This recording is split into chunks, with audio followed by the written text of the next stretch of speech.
Okay, moving on to 940. County Executive Office.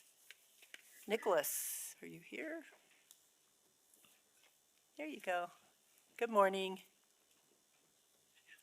Oh. Look out, everybody. Good morning, Chair Jones. Good morning. Good morning, Chair Jones, members of the board. Nick Martin with your Tahoe CEO office. This next item is a presentation item only with no action requested from your board and will be presented by some familiar regional partners here in Tahoe led by the TRPA. I'd just like to lead off with the introductions and make the connection between the work that this group is doing and the priorities that your board has already established through its critical success factors. As Stephanie will get to in her presentation in a bit, your board has established a critical success factor which directly addresses the priority of protecting our environmental resources while also balancing economic prosperity. In this Destination Stewardship Plan and its new council, which they will discuss, is rooted in a collaborative approach to achieving that same goal of balancing the needs of the environment, businesses, visitors, and our local communities. So presenting to you today, I believe Devin will start, is Devin Middlebrook with the TRPA, Tony Karwowski with NTCA, and Nettie Pardue, Managing Director of the Destination Stewardship Partnership. And then also in attendance is potentially a couple of other members of the Stewardship Council. I see Andy back here. Devin? Good morning. Good morning, supervisors. Devin Middlebrook with the Tahoe Regional Planning Agency for the record. Thank you for the introduction, Nick. Today we're going to be talking about the Lake Tahoe Destination Stewardship Plan. Before I dive into the presentation, I just really want to start up front with what this plan is. This plan is all about balancing our outdoor recreation and tourism system. It's not a plan to have more and more and more visitors come to the area. It's not a plan for only the visitors, leaving the locals out. It's really about creating a better system of outdoor recreation for all users, residents, second homeowners, visitors, lovers of the region. It's also important to recognize that through the Tahoe Regional Planning Agency, my organization, Tahoe has had strict development and growth caps since the 1980s. So we regulate the number of homes, hotels, commercial areas that can be built. So we already have a number of systems in place that regulate and manage growth in the region. And this plan looks to truly balance our recreation and tourism economy with community, quality of life goals, and environmental goals.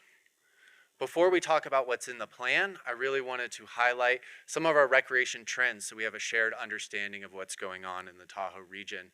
In 2022, visitor spending directly in the Tahoe region was about $4.5 billion, with a little over $10 billion in total economic impact. That was about 2 million unique visitors spending 17 million visitor days at Tahoe. And this visitation number does also include second homeowners and folks that come up and visit family that owns homes. So if I have my family from the Bay Area come visit, they're part of that calculation as well. And we also recognize that our nearby urban areas, especially as well in western Placer County, are growing. About 27% growth in our nearby urban areas over the next 20 years. So there's going to be more people that are interested in visiting Tahoe and have a very close connection with Tahoe. There's also a number of underlying trends that have been happening in this system over the last few years. Our destination marketing organizations, such as Tony's North Tahoe Community Alliance, have intentionally shifted from just marketing to management, not just getting people to Tahoe, but once they're here, giving them the right tools to take the bus, take TART Connect, not litter, be a good visitor and a good steward. COVID-19 caused a massive shift in visitation, second homeownership changes, new residents, and really as we move forward, what changes did we see over the last few years that are here to stay, and which ones are fleeting trends that will go back to how things were before COVID? And then finally, we currently do have, rising inflation, high inflation, a weaker economy. Hopefully this weekend we get more snow, but we've had a weak winter, and those are all underlying trends that affect our visitation and outdoor recreation system. But again, this isn't all just about visitors. It's also about our residents, and want to talk about some of those stats. So our population for the 2020 census was about 55,000, little more than 55,000 people. That's down from 62,000 people in 2000, the 2000 census. So we, over the years, have actually shrunk in permanent resident population. And when you break that down across the region, you can see green is where population has shrunk, purple is where population has grown, and really most of the California side of the basin has shrunk in population, and the Nevada side has grown in population. So those are some of the trends. And we're also seeing changes to our demographics. Our population is getting older. Folks 55 and older were the only growing population segment in the basin in the 2020 census. All of the other populations were declining. These visitation trends, the trends in our local population, are all the data that went into this planning process, and it's important to start from there. We've also looked at our travel times and congestion in traffic. We monitor travel times across 12 different segments in the basin, and we've seen that most travel times are unchanged over the last 5 years, with weather and construction being some of the biggest impacts. The challenge we're facing is not necessarily increasing congestion or travel times, it's the travel patterns of where people are going. Historically, people would come up to Tahoe and go into the casinos and stay there and gamble and then go home. But now they're going out to the beaches, they're going to the trailheads, they're doing all of the different things around the region in the outdoors, so they're maybe more visible to residents on our roadways. So those changing travel patterns are something that we are working on understanding and addressing through this plan. And all of this tourism and outdoor recreation does have challenges. We have litter on beaches, illegal campfires that are at risk of starting wildfires, traffic, congestion, quality of life impacts. So we want to recognize that this plan is really targeting to address these impacts that are harming our environment, hurting our local quality of life for our community members, and really making it more difficult for our local businesses to operate. I also want to highlight that we've been talking about this for a while. Obviously, when COVID-19 happened and we had that rush of visitation to the region, we were really able to mobilize and put some new projects and policies in place. But we've been talking about this topic since about 2018 around sustainable recreation. What does that really mean? When COVID happened, the group that had been meeting mobilized, and for 3 years, over 80 people joined a weekly call to address the recreation challenges that we were seeing. Through that, Placer County helped bring the Clean Tahoe litter abatement program to North Shore. We've seen expansion of microtransit. And now today, we're here to talk about the Destination Stewardship Plan and the work coming up. And with that, I'm going to turn it over to my colleague, Tony Karwowski with the North Tahoe Community Alliance to talk about the process for the plan that we went through. Thank you. Thank you much, Devin. So, leaving off from where Devin mentioned, looking forward, we had to decide who was going to be around the table to help create a new process that could influence a plan that we could then bring out and execute. So, in looking at, whoops, that's the wrong way. Let's try it this way. Okay, so in looking at some of the stakeholders around the table, we knew the investment in time and resources was going to be significant. We, as a collective team of over 17 organizations, spent almost 2 years meeting up to 4 times a month to figure out how exactly we were going to bring this process forward. We had entities including NGOs, as well as land managers. It's really an unprecedented collaboration between this group of people who have never been around a table before to discuss the impacts of tourism in our region and how we collectively manage them going forward. It's, again, an incredible collaboration between federal, state, regional, local officials, nonprofits, and even had the Washoe tribe at the table for their historical input and perspective in this process. The first step we decided on was engaging our public. Our public we wanted to hear from, inclusive of our residents here, their experiences during the COVID pandemic that Devin mentioned. Our visitors, what was it like to come to Tahoe? What challenges did they have? What barriers did they experience? What did they come here to do for fun? We wanted to take this all into context to help inform the plan. We did over 1,100 resident surveys, 2,300 visitor surveys, 30 community interviews, 15 discussion groups with over 200 participants and workshops in the region, inclusive of 300 participants at each of the 9 workshops that we hosted. We also conducted 16 core team meetings in this process that was part of the 4 meetings a month that I mentioned over the almost 2 years that we were working.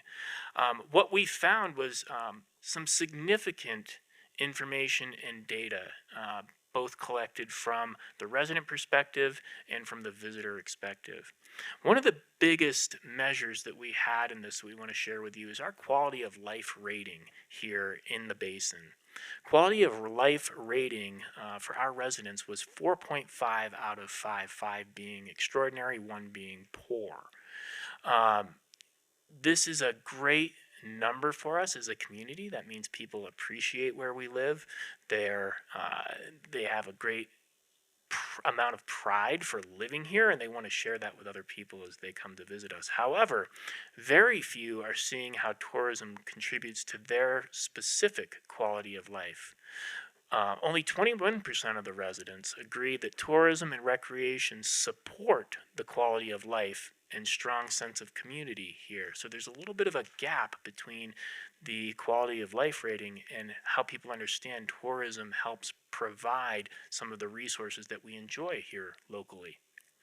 On the visitor survey side, 88% indicated that the destination has support of environmental stewardship is at least somewhat important in their choice in a destination. That means when they're looking at places to come, be it Tahoe, be it Monterey, or Bend, Oregon, 88% of the travelers that are out there are taking into account what is the location doing to make sure that my impacts aren't creating negative impacts when I travel to that region. 82% say that they do their part to keep the destination clean when they visit. This is kind of a funny number to me if you step back and think, like, who are the 18% that are saying, I don't do that? Those are the people we really want to talk to. 42% said that the Tahoe region is doing an excellent job of safeguarding its natural resources. Now, when we look at the other numbers, we might think, wow, that's skewed pretty low. But when you compare it to communities like who went through the same process, like Monterey, Sonoma, Napa, all in NorCal, or Bend, Oregon, or Jackson Hole, Wyoming, we scored significantly higher, believe it or not. So we took all this data that we gathered and we started to figure out how do we make impacts in these key areas? How do we define them? And then how do we allocate resources? What do we need to do to be able to do that? And this is where the impetus of the plan takes shape. We started to come together and figure out with our consultants, about what we could do to deliver a plan with action items that we could deliver around the basin and concentrate on collectively that will really ultimately raise the tide for all and raise the level of experience, whether you're a visitor, whether you're a resident, whether you're a worker or a commuter in the Tahoe Basin. It really focuses on the shared vision that we want to promote and is our guiding post for the plan itself. Our shared vision is a cherished place, welcoming to all, where people, communities, and nature benefit from a thriving tourism and outdoor recreation economy. It's supported by 4 pillars of fostering a tourism economy that gives back, turning a shared vision into a shared action, and improving the Tahoe experience for all, as well as advancing a culture of caring for Tahoe. Those are the core principles that help float our shared vision. And all the work that we do in the Destination Stewardship Plan should rise up to one of those pillars.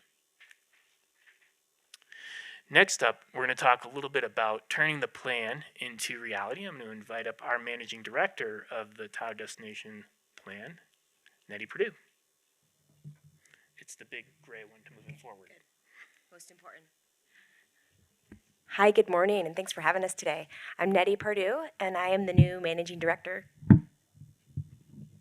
of the Destination Stewardship Council, and a little smaller than my colleagues apparently. So turning this plan into reality. So part of my role is actually executing. We've heard from, when I stepped into this role, I heard from many of my, the council members that we've had many plans in Tahoe. And many plans have sat on the shelf. And so the goal for me is to have this plan actually get implemented and and make it into action here. So one of the first things, Tony, in this slide back here, one of our pillars here is turning a shared vision into action. So one of those, what turning a shared vision into action really means is establishing the governance of this council. And we've done that, and through this governance of the council, we've invited some new members, and there was those initial 17 members, but then we've invited 4 new ones.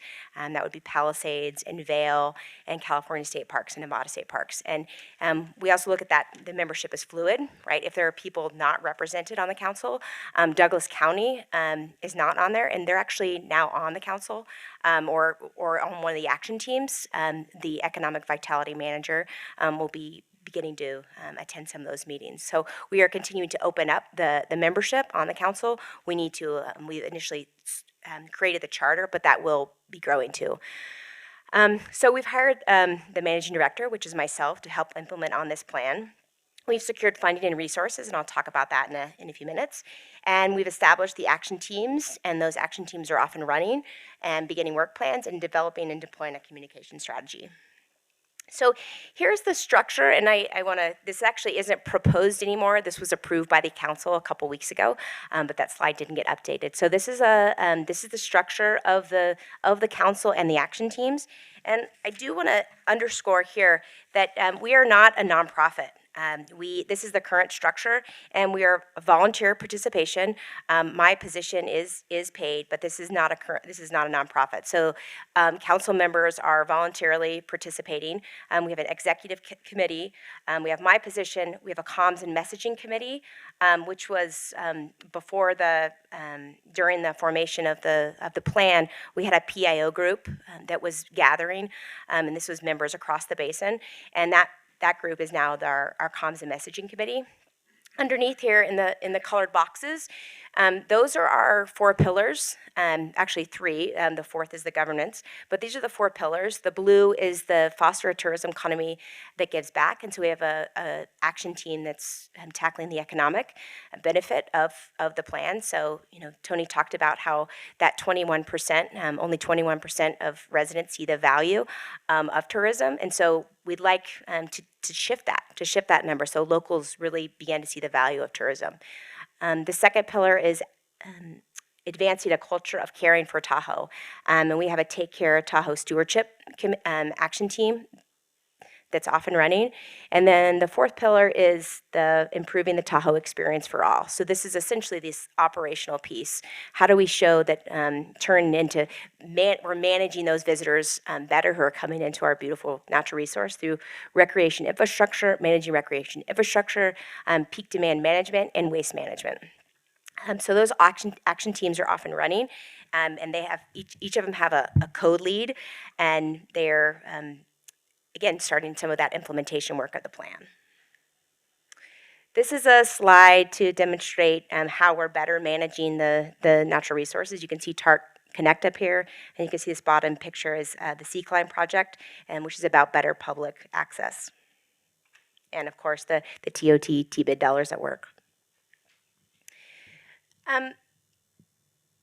Again, this is, want to talk a little bit about the funding of the plan. You can see that thus far we've raised $330,000 for the plan, and currently that funding is to pay for my position, but it's also, we hope that once the action teams get off and running, they will come back to the council and make requests for projects that they think would help to execute on part of the plan in their specific action team. So if the Take Care action team stewardship group comes back and says, hey, we need this resource to better manage litter or some of the sled hills, they could come back and request funding from the council.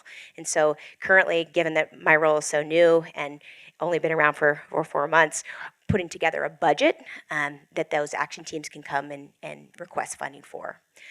So these are the shared funding partners. And again, this is not there's no long-term funding strategies at this point, but these represents the entities that have contributed funds. So at this point, I'm going to ask Tony to come back up and talk about the wonderful work that Placer County has done and being a leader in this field.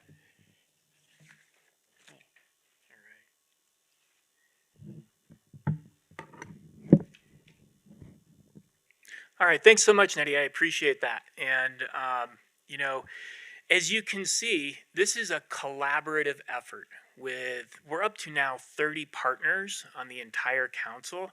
Again, from public agencies, nonprofits, we now have private business around the table. We have an extraordinary amount of experience in the tourism industry around the table. We have land managers. We have people who have dealt with volume-based operating plans for years and years and years. And the idea, again, is that we've got this incredible collaboration.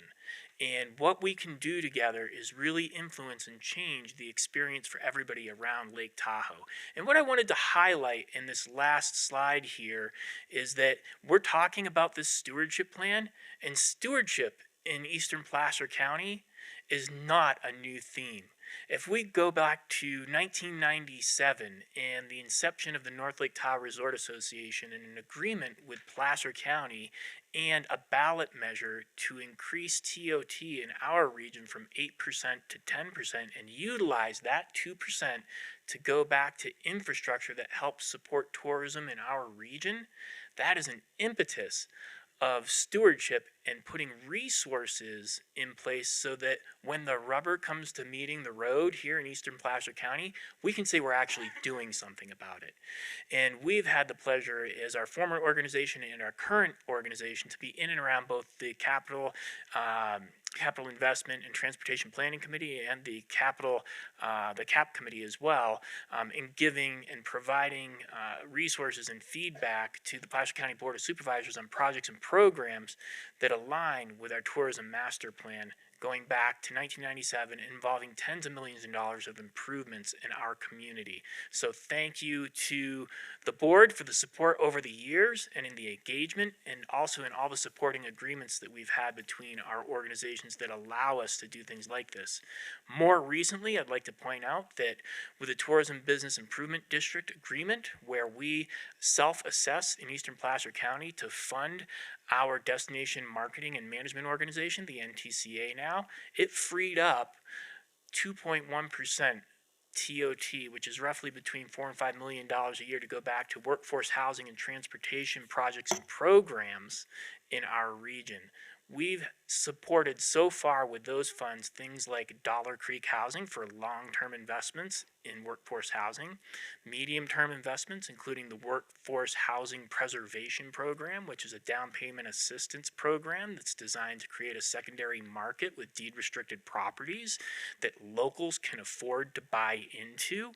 We've also supported short-term investments including Placemate, which is utilized to incentivize second homeowners to utilize their homes for long-term workforce housing residences.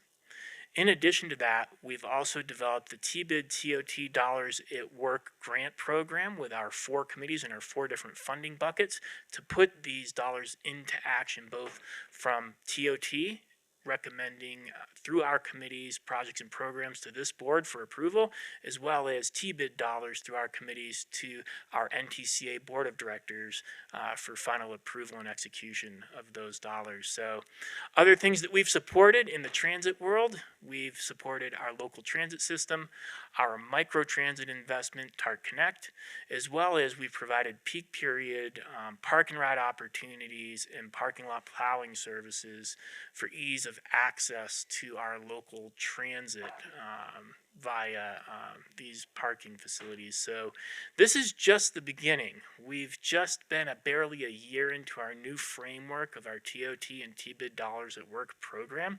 We're excited to be partnered with Placer County on it. We appreciate the efforts that Placer County staff and the CEO's office, CEDRA, and other departments have made to help support the workflow necessary here. And we look forward to the continued investment of these dollars going back to our community. So thank you for being stewards of Eastern Placer County. Thank you very much for your presentation. Board members, do you have questions, comments? Yes, Supervisor Gore. Well, first of all, thank you so much for the report. And as I was looking at the plan, I'm really appreciative of the fact that you boiled it down to a handful of slides, because it's a very robust plan and took a lot of time to go through. But I want to have a little bit of clarification. So really helpful to see the work that you all have done. And as a county, we are one of many participants, 18 or so participants. And each participant provides some type of funding for the Stewardship Council, right? Is that correct? So we're one of the parties, but it's not a nonprofit, but it's I heard it was a nonprofit, correct? I mean, Correct, it's Devin. not a nonprofit. And the idea is to bring the dollars together, to work on the plan, and then actually execute on the plan. And I heard that you talked about maybe having a budget for some of the action teams and being able to utilize those dollars. But I'm thinking that also you're utilizing this plan to advocate with the jurisdictions, correct? So you see something, you're like, you know what, Nevada County could do X, Y, Z. How do we work with them to move the dial forward on a transportation issue or something like that? Would that be a correct assessment of some of the work you all are doing? Yeah, Devin Middlebrook, Tahoe Regional Planning Agency for the record. So correct, we are not, the Destination Stewardship Council is not a nonprofit. For the funding that folks are putting in to support the program, we are using the Tahoe Fund, which is a nonprofit, as our fiscal agent. So the Tahoe Fund Okay. is handling the financial side of it. Whether or not we evolve into a different type of organizational and structure in the future, that's to be determined. And then in terms of, advocating, the group is really all about the collaboration piece and working together. We haven't really had any conversations about going out and advocating for other things to be done. It's coming together, talking about the problems that we're having, whether it be litter, traffic, lake access problems, equitable access problems, and collectively solve those issues together. And then each individual council member, as an individual organization, may or may not be responsible for that implementation. So it's less of an advocacy and more of a let's get together and figure out solutions and then go and implement them as you have authority in your own organization outside of the council. Great, thank you. I appreciate that clarification. Supervisor Holmes. Yes, thank you, Madam Chair. This is an amazing document, and it was very thorough. I see you put a lot of time in this. You call it a collaborative effort. I think it's an uber collaborative. I don't think you missed anybody, but I'm sure there's someone out there that'll find something. Anyhow, really grateful that this is coming forward, and it's the first time I've seen something this that'll be effective throughout the region, the Tahoe area. So I'm pleased with the work and hope we continue to improve on it. So thank you. Thank you. Thank you, Supervisor Gustafson. Thank you, and agree with my colleagues. Devin, great job, Tony, and the whole council done a great job on this, and so critical to the dialogue we're having throughout our community on, how much is enough? Can we limit tourism? Can we limit visitation? Those sorts of questions are throughout. You're well aware of it. I hear it all the time as well. And how we address those, because we can't limit how people use and access the state highways. We can't do that, but we can try to deal with the impacts that are hitting us. But one of the slides that I thought was most important to bring back up, if we don't mind, Jeremy, or in the back, is I think it's slide 6, the travel times. Because this is probably one of the ones, last summer we had tremendous amount of construction going on, and so there were massive travel delays. But without that, you're still, even with that, you've been monitoring the travel times as well as the numbers of vehicles through TRPA and others. And we're not seeing that, and yet people feel it or talk about it constantly, everywhere I am. Too many people, too much going on, but we don't see it in the numbers. And so I'm trying to deal with, how are you looking at addressing the perceptions that go along with this, not just the realities? Because I think your facts are really good and we have statistical data, but how do we deal with the perceptions of these challenges? Yeah, thank you, Ms. Gustafson, Devin Middlebrook from TRPA again for the record. I think that is part of the challenge and why we're using not just pure numbers and data to inform the plan and the actions we're doing, but also all of the engagement we did with residents, visitors, businesses, employees, to understand those, hey, the data says one thing, but the perception or the impact on people's quality of life is different.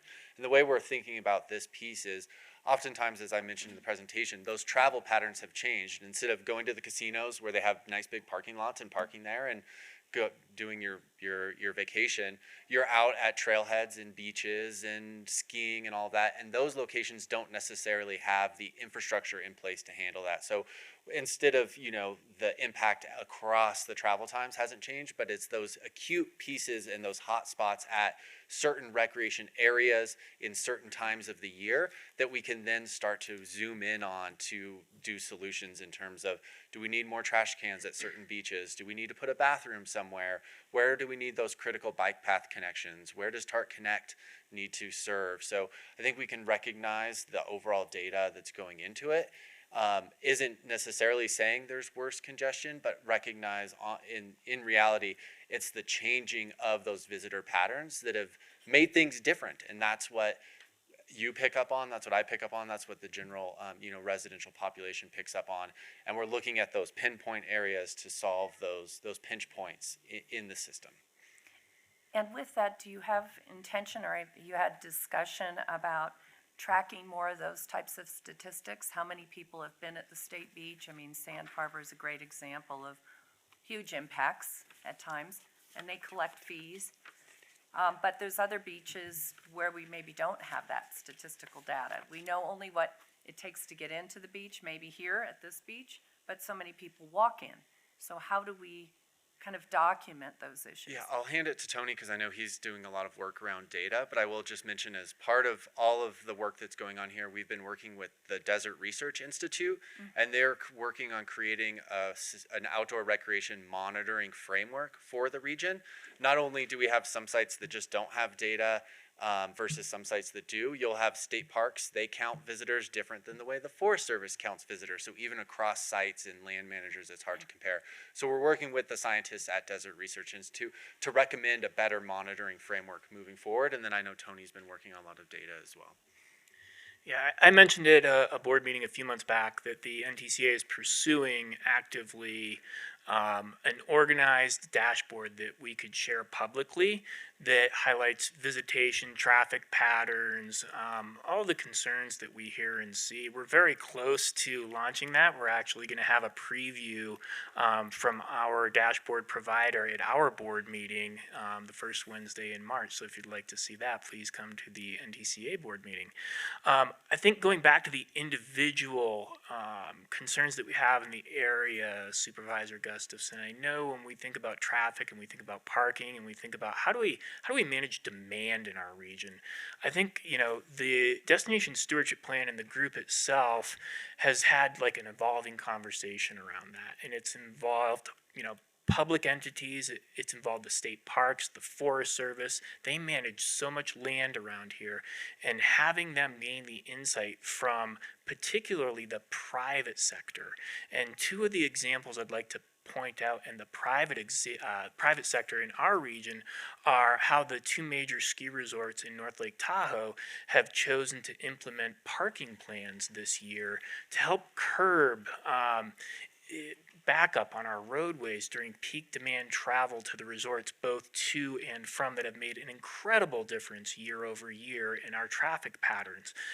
Both North Star and Palisades Tahoe implemented parking management plans slightly differently, but what they've done is basically assured guests that if you have a parking reservation at our resort, you can come at any time during the day and you're guaranteed a parking space. And by the way, if you don't have a parking space, don't plan on driving to the resorts. Don't clog up the roadways. Don't sit on 267 or 89 and wait, because when you get there, the ultimate answer is going to be there's a park and ride back in Truckee, or there's a park and ride in Tahoe City. You can park there and conveniently take public transit in, but there won't be a parking space for you. And this has made a dramatic difference, and I can even attest to that myself. On one of the more busy weekends, I decided to try my parking permit at 10:30 to Palisades, and drove right into the resort, found my parking space with ease. Yeah, the parking lot was close to full, and I had to walk a little further through the parking lot because I chose to show up late. But I had my space, and it was easy to get in and out. So that's an example of when we pair that example of the private sector who has the ability to adjust their operations quickly, and then pair them with, hey, hey, state parks, hey, Forest Service, this is how we're managing this property. What might that look like at Sand Harbor in the summertime? So those are the things we're talking about for solutions around the basin when it comes to the Destination Stewardship Plan.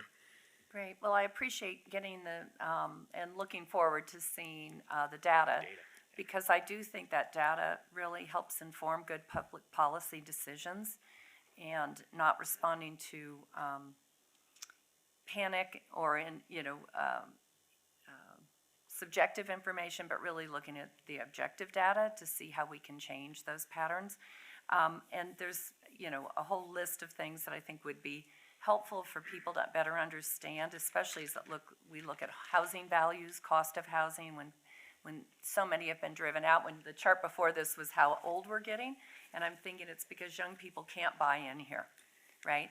And so housing values is an important sense of what's going on in our community and what we see the dynamics in our community. So anyway, thank you for doing that. And I think having desert research involved in that data will lend more credibility, because, no offense, Tony, but there's a lot of skepticism of anybody in the tourism industry related to it reporting numbers. We need a broad base of both industry as well as science coming together and agreeing on those numbers to make good public policy. So I couldn't agree more, and I appreciate that recognition, and also would love to hear any categories you have that you'd like to see in there. Feel free to occupancy, tap me on housing the shoulder. values, all those things, because I do think, tracking day use is about, well, how many people are in these homes? What we can't track is our seasonal and second homeowners.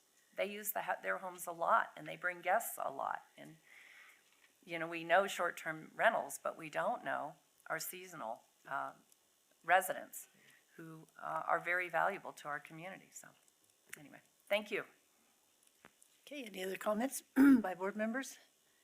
Seeing none, we'll open this up for public comment. Anyone in the audience like to comment? Good morning. Morning, Wayne Nader. I just had a question, since that slide is up, is on the whether 89 and 267 were also evaluated for whether there's delays on that are different than they had been 5 years ago.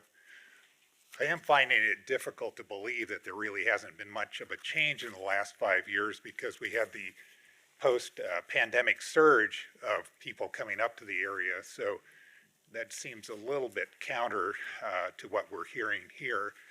And I'd really like to understand how this data was captured, whether it was through Caltrans or whatever, whether it really is an accurate picture of what's going on, because what I'm hearing is very counter to what this is stating.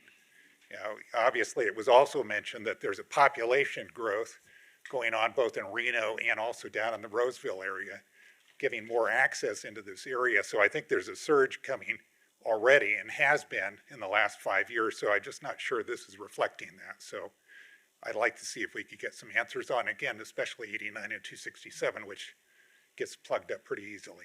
Thank you. Thank you for your comments. Anyone else in the audience? Good morning. Good morning. For the record, Andy Chapman, President and CEO of Travel North Tahoe, Nevada, and I'm also a member of the Destination Stewardship Council. So thank you, Chair Jones and supervisors for being in Tahoe today. I'll add my welcome to the others to come on this beautiful day. So just had a quick little statement here. The Lake Tahoe Stewardship Plan is an unprecedented collaboration across the entire basin, which you have heard looking at some of these slides. It includes all jurisdictional participation, local and regional participation, state and federal, and most importantly, the Washoe tribe participation, being the historic and current stewards of this land as well. Over 4,000 individuals, businesses, and organizations have participated in this plan's process and now in its implementation. This includes frontline employee input, small and large business input, nonprofit input, and corporate, organizational, and residential input. Partners from across the region have stepped up to the plate to initiate and implement programs that will balance the needs of the environment, business, and all Tahoe users. We talk about residents, we talk about visitors, we talk about second homeowners. It's really a user issue. There are a lot of people using Tahoe. You know, it is not a state park. It is not the 51st state of the union, which would have made things a little different in managing this destination. As we all know, it's complex. The council recognizes there is much work to do, and this plan, which with its shared vision and 4 key pillars, will create the critical pathway to help guide this important work. I'd like to thank this body for your commitment and support in this effort. Thank you very much. Thank you for your comments. Anyone else in the public? Do we have any online? We do. Okay. Chris, go ahead and unmute your mic and give your comments. Yes, good morning, supervisors. Chris Egger of Tahoe City. There's a lot of good things here, and as skeptical as I am, to talk about the collaboration, especially with land partners and community partners, does give me hope. But I want to bring to everyone's attention the fact that a lot of the tourism economy here is extractive. And by that I mean corporations, greedy corporations, such as Altera Mountain Company and Vail Resorts, benefit from the resources that we have here, and they profit and they ship money away from the area rather than spending money here, paying their employees fair wages, enabling their employees to live in these communities, etc. And what happens then is the communities here and the environment here, the Tahoe Basin, deals with what in economics is called externalities. We deal with the traffic, we deal with environmental degradation and problems, etc. And the benefit of all this is for shareholders on Wall Street and private equity companies in Denver. So I want to draw attention to ways in which the tourism economy can become something more like a closed loop, where the money that tourists bring in here is actually recycled here within the Tahoe communities in a way that benefits the communities and the people who live here, and it minimizes the externalities and the problems associated with tourism. I think that's really important for the Destination Stewardship Council to pay attention to. And then on another note, I'm going to push back on Tony's claim that the T-bid is self-assessed, because it wasn't. A self-assessment would be when businesses pay the T-bid money themselves. The T-bid allows businesses to pass on the assessment to the customers. It is therefore an illegal sales tax because it was not voted on. If the businesses paid it themselves, it would be a self-assessment. If the customers pay it, it is a tax. Thank you very much. Thank you for your comments. Ellie, go ahead and unmute your mic and give your comments. Good morning again, Ellie Waller. Thanks for the opportunity. This is getting a little more confusing at every presentation. The governance has been established. It's not a nonprofit. The Tahoe funds the fiscal agent. TRPA was the fiscal agent, as stated by Devin Middlebrook in an email that I had in exchange for the planning opportunities through the CREST entity. Welcome, Nettie. Thank you for your presentation. Again, it was mentioned that her salary was being paid for through contributions. There was 330 raised, 230, I believe, was spent for the CREST reporting to establish the council. In the future, since this is Placer County, a $10,000 donation, I don't know what to call this, for the Destination Council development and collaboration. So for auditing purposes in the future, how is the public to know when Placer County is making a specific contribution for this type of thing that may be more valuable or invaluable to supporting affordable housing if this is a regional issue? Again, you can understand my confusion here. Then the statistics that were brought forward. 1,100 residents were in this survey. Well, there's 55,000 around the lake. Visitors, 23 were in the survey. Was the survey just in Placer? It's not the quality of life. When NTCA presentation, it was talking about the TOT and the T-bid. Great for Placer for having these programs, but again, how is that coming from the NTCA, who makes a donation, who is funded by the T-bid, and thank the speaker before me about how that T-bid works. And so there's lots of confusion in the governance, and I would like to see or understand better as this collaborative works as a team of volunteers. Are these meetings after hours? Again, there are some good things that can come out of this, but it is very confusing as a member of the public to follow this. The Tahoe Fund does EIP projects. Placer County can get dollars to do EIP projects. We have the Boat Works coming up where the applicant's going to spend something on Bliss Creek, and maybe the county can supplement that. Again, all of this distribution of funds from this separate entities, and now I guess there's Ellie. 30. I'd like to see the group. Thank you. Oh, thank you, Ellie. Ann, go ahead and unmute your mic and give your comments. Yeah, and North Tahoe Preservation Alliance. Nothing against garbage pickup, nothing against communicating, but what's really missing in this is how are they gonna fund themselves going forward, which I think in their plan, which in my comments, I've given you the page numbers so you don't have to wade through the 135 pages. Page 122 to 124, their plans to, a basin-wide tax, other T-bids. Another part of their plan on page 44 and 46 of the Tahoe Prosperity and Vision Plan talks about the 777 plan and how we're gonna fund all this, $2.5 billion in transport. Really what this is about is money. And that's what's conspicuously absent in this presentation. How are they gonna continue funding themselves? Are all the 17 going to join in and come up with money every month? Or are they gonna come with their handout to the county, to everybody else? And I just don't see where they're really talking about that. They need to. There's the surrounding growth is really not considered by TRPA, should be by this group. As far as the micro transit, I guess, is a free Uber for everyone really the solution? It's $17 per ride. This is 6 million now.